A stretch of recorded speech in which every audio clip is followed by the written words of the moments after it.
Okay, so this is the sensory shapes page. Again, I would suggest you laminate it. If you can't use your cardstock paper, if you can't do that, reach out to me or figure out another way. But reach out to me because I love when you do. What you're gonna do is you're gonna cut these shapes out.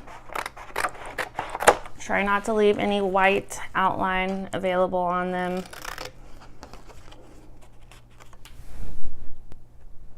Okay, so we can use this with our sensory bins.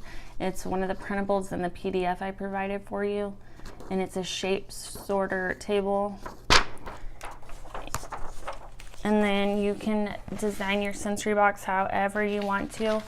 This one I just used some of our colored noodles, and then you can put the shapes in here anywhere. Just kind of hide them, and then the children have to dig through and play with the noodles a little bit and just feel them and find the shapes, and then they sort them.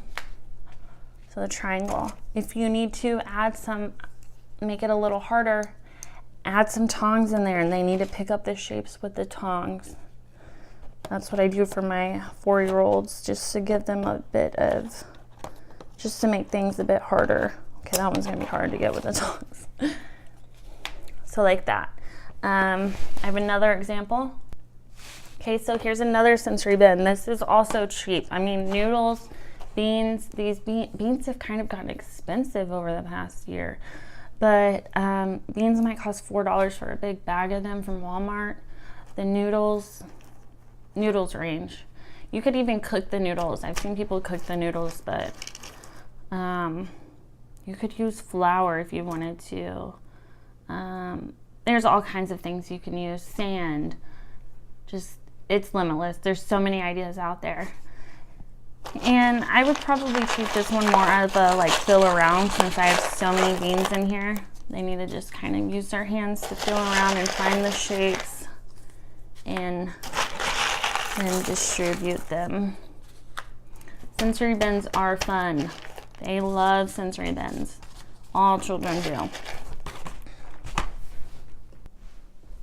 Okay, with this shape sort worksheet, you could even use the stickers that we talked about.